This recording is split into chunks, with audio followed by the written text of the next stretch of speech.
Hello बच्चों, आज हम स्टार्ट करने वाले हैं चैप्टर नंबर 5 जिसका नाम है अर्थमेटिक प्रोग्रेशन। आज हम उसका क्या करेंगे, इंट्रोडक्शन करेंगे। ठीक है, चलिए भाई। तो अर्थमेटिक प्रोग्रेशन हम कर रहे हैं। तो अर्थमेटिक प्रोग्रेशन को हम क्या शॉर्ट में क्या लिखते हैं, एपी लिखते हैं। क्या होती है भाई AP? AP is a sequence of a number where the difference between two consecutive term is always constant. ध्यान रखना बेटा, क्या होता है एपी? क्या है बेटा? एक नंबर का सीक्वेंस होता है। इतना क्लियर हुआ? क्लियर। और दो भी कंसेक्यूटिव निकाले या दो सक्सेसिव नंबर निकाले हैं, कंसेक्यूटिव नंबर का जो डिफरेंस होगा वो क्या होगा, सेम होगा। या फिर हम बात करें इस सक्सेसिव नंबर का या टू सक्सेसिव नंबर का जो डिफरेंस होगा वो भी क्या होगा, कांस्टेंट होगा या फिर सेम होगा। ठीक है, तो उसको बोलते हैं हम एपी। बात समझ में आई? या इसको हम दोबारा बोले कि भाई यहाँ देखो, इसमें मैंने कुछ एग्जांपल दिए हैं। देखो यहाँ क्या दिया है, नंबर्स का सीक्वेंस दिया है। अगर मैं क्या करूं, इन दो सक्सेसिव, है ना, या दो सक्सेसिव नंबर्स का मैं क्या निकालूं, डिफरेंस निकालूं, तो कितना आया बेटा, 1। देखो ये भी टू सक्सेसिव नंबर है, इनका डिफरेंस निकालूंगा तब भी कितना आएगा, 1। यहाँ भी टू सक्सेसिव नंबर का डिफरेंस निकालूंगा तब भी क्या आएगा, 1। आप देख रहे हो बेटा डिफरेंस क्या है, हर बार सेम आया है। तो बेटा ये सीरीज क्या होगी, एपी। क्या बात समझ में आई? नेक्स्ट इसको भी चेक कर लीजिए। देखो ये भी क्या है, एक सीक्वेंस है। ये मैं क्या करूंगा, इन दो सक्सेसिव नंबर का डिफरेंस निकालूंगा। देखो तो 4 में से 2 जाएंगे तो बचेंगे 2। ऐसे बेटा मैं क्या करूं, 6 और 4 का निकालूं तब भी क्या आया, 2। 6 और 8 का निकालूं तब भी क्या आया, 2। आप देख रहे हैं बेटा हर बार जो डिफरेंस आ रहा है वो सेम आ रहा है। इतना क्लियर? इसका मतलब ये सीक्वेंस हमें दिया गया है वो क्या है, एपी। इतना क्लियर हुआ? यहाँ से एक कंक्लूजन निकलता है कि अगर मैं टू कंसेक्यूटिव नंबर का डिफरेंस निकालता हूँ तो हमें जो वैल्यू मिलती है या जो फिक्स नंबर मिलता है उसे बोलते हैं कॉमन डिफरेंस। क्या बोलेंगे बेटा हम, कॉमन डिफरेंस कहेंगे। क्या इतनी बात क्लियर हुई? चलिए, तो हमारा कॉमन डिफरेंस क्या होगा, सॉरी, हम क्या निकालेंगे, कॉमन डिफरेंस निकालेंगे।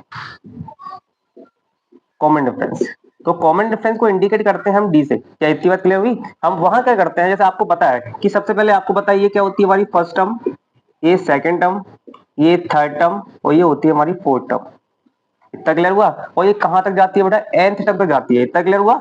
चलिए, तो डिफरेंस हम कैसे निकालते हैं, a2 माइनस a1, या फिर निकालेंगे a3 माइनस a2, या फिर निकालेंगे बेटा a4 माइनस a3। क्या यहां तक क्लियर हो? तो बेटा हम इससे क्या निकालते हैं, कॉमन डिफरेंस निकालते हैं। कॉमन डिफरेंस को इंडिकेट करते हैं डी से। क्या यहां तक क्लियर? चलिए भाई, अगर मैं बात करूं टाइप्स ऑफ एपी की, तो एपी कितने टाइप की होती है बेटा, एपी होती है बेटा हमारी 2 टाइप्स की। तो टाइप्स ऑफ एपी की बात करूं मैं, तो एपी हमारी 2 टाइप्स की होती है। पहली होती है फाइनाइट, फाइनाइट एपी, और सेकंड वन होती है बेटा infinite AP. Infinite AP, finite AP में क्या होती है, जो टर्म्स होती है बेटा, देखो इस सीक्वेंस में जो 1 2 3 4 जो नंबर दिए ना, इसे बोलते हैं हम टर्म्स। ठीक है, फाइनाइट एपी में जो टर्म्स होंगी वो फिक्स होंगी। ठीक है, टर्म्स क्या होंगी, फिक्स। जैसे कि एग्जांपल लेते हैं, जैसे मैंने बोला 2 3, है ना, 4 और क्या 5। तो बेटा यहाँ पे क्या हो गया बेटा, यहाँ तक ही क्या बनी, इसकी सीक्वेंस बनी। तो ये हमारी जो सीरीज है इसमें क्या है, फिक्स टर्म्स है, इसलिए बोला गया फाइनाइट एपी। और इनफाइनाइट में क्या है, चलो इसी एग्जांपल को उठा लेता हूं मैं।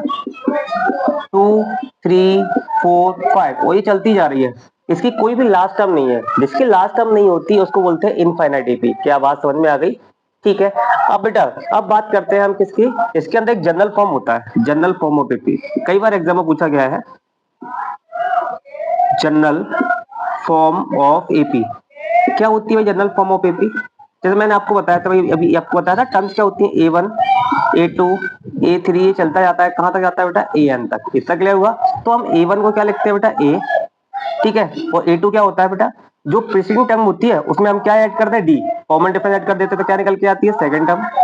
थर्ड टर्म निकालेंगे तो क्या हो जाएगा, जल्दी बताइए, तो A। ठीक है, जैसे थर्ड टर्म निकाल ली तो इससे एक टर्म कम, कितना हो जाएगा, 2D।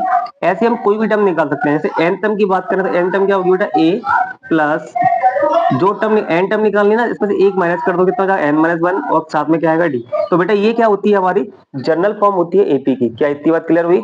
ठीक है, इतना समझ में आया? अब हम कर देंगे बेटा, अब हम चलते हैं अगली स्लाइड पर। क्या निकालना है बेटा, हमें 6 एपी सीरीज की nth टर्म फाइंड करनी होती है। तो nth टर्म फाइंड करने का हमारे पास एक फॉर्मूला है। क्या फॉर्मूला है भाई, a plus n-1 into D. देखो बेटा इसको निकालते कैसे, मैंने यहाँ पे एक एग्जांपल ले लिया है, एक सीरीज ले लिया है, एक सीक्वेंस ले लिया है। तो आपको पता है भाई ये हमारा होता है फर्स्ट टर्म a1, ये होता है सेकंड टर्म, ये होता है थर्ड टर्म, और ये क्या होता है बेटा हमारा फोर्थ टर्म। इतना क्लियर हुआ?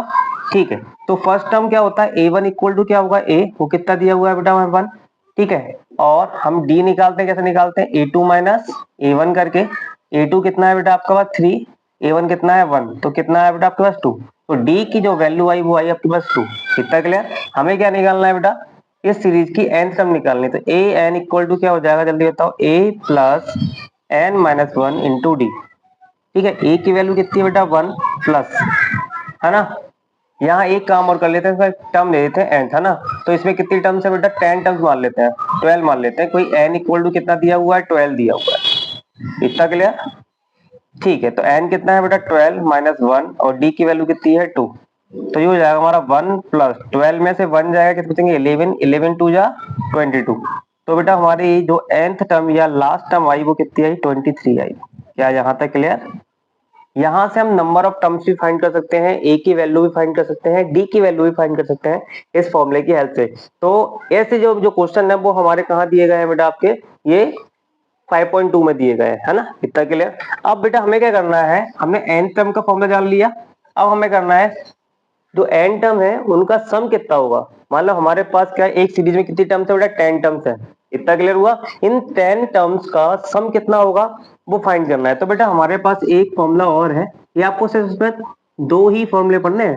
पहला number of terms, nth term का फॉर्मूला पढ़ना है आपको, और एक पढ़ना है आपको सम ऑफ n टर्म्स का। वो क्या होता है, n अपॉन 2 ब्रैकेट में 2a plus n minus one into D. मान लेते हैं भाई हमारी फर्स्ट टर्म कितनी है, 2 है। नंबर ऑफ टर्म्स कितनी है बेटा, 10 है। कॉमन डिफरेंस भी कितना दिया गया है, 2 दिया गया है। तो हमें क्या करना है बेटा, जो सीक्वेंस में जो टर्म्स दी गई है उनका सम फाइंड करना है। चलिए भाई चलते हैं। तो फॉर्मूला हमारा ऊपर लिखा हुआ है सम फाइंड करने का। एक बताओ 10, हाँ नंबर ऑफ n कितना दिया हुआ है, 10 दिया हुआ है। 2, ए कितना दिया है बेटा 2, प्लस एन कितना है 10 माइनस वन, और डी कितना है बेटा आपके पास 2।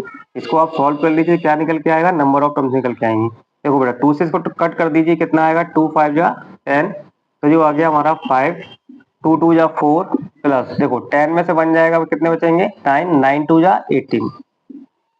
यहाँ तक क्लियर। चलिए भाई, अब आपको पता है कि भाई 5 इंटू 18 और 4 कितने हो जाएंगे 22। ठीक है, जैसे ही मैं 22 का इंटू 5 से करूंगा कितना आ जाएगा बेटा 110 आ जाएगा। तो बेटा 10 टर्म्स का जो सम निकल के आया वो कितना आया, 110 आया।